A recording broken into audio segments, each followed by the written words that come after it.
The IRS will play a big part in enforcing Obamacare, but with the scandal surrounding the agency growing, many Americans are asking if it can be trusted with our medical records. With us now, Celia Bigelow from America Majority Action. Celia, welcome to the show. It's great to have you here, and I'm looking forward to this conversation. I want you to respond first to an exchange between Steve Miller, the outgoing IRS chief, and Congressman Jim McDermott.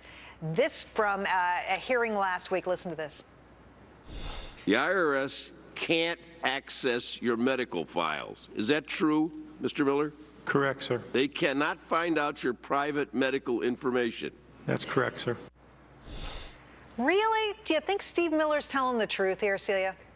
No, I don't, because it's been a chief concern among many lawmakers. While the IRS and this administration have both stressed that the IRS will not be able to access our medical records, it's been chief concern among many lawmakers that they will in fact be able to. Senator Rand Paul actually had many concerns about this, and he's a physician and he's very familiar with the medical industry, and he is very concerned that they will be able to access and evaluate our medical records. Well, you know, let's talk a little bit first about what they're going to have access to. They claim they've got to know if you have insurance, what kind of insurance you have. If you have a baby or some major life change, you've got to tell the IRS. What else are they going to have access to? It's very unclear at this point with the vast expansion of the medical industry and the nationalization of it, and the fact that many of the rules and regulations haven't even been written yet. So we have to put that into perspective and say that, hey, a lot of these rules haven't been written yet, so who knows what they're going to be able to access and what they cannot access. Of course, the big breaking story and the reason that we're talking about this in the first place is the IRS accused of targeting conservative groups, and everybody is against that and thinks that's a bad idea. Does it concern you at all that the person who kind of organized that effort is now going to be in charge of organizing Obamacare for the IRS? What do you say to that?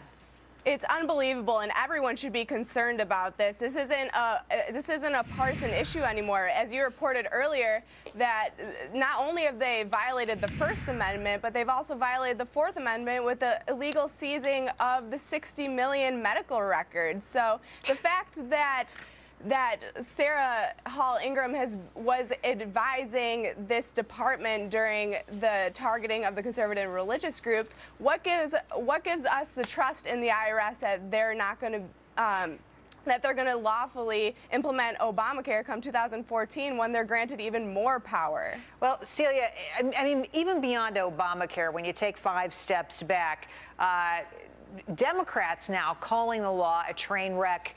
What is the future for this health care law? I just don't. It's already a train wreck fiscally.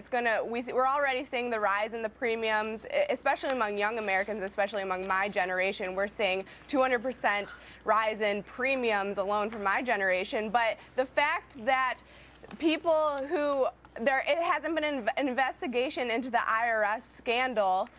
What gives us the trust that they're going to be able to implement this lawfully and trustworthy? Wow. You know, I think it's going to be a derailed train if there isn't a full investigation into this.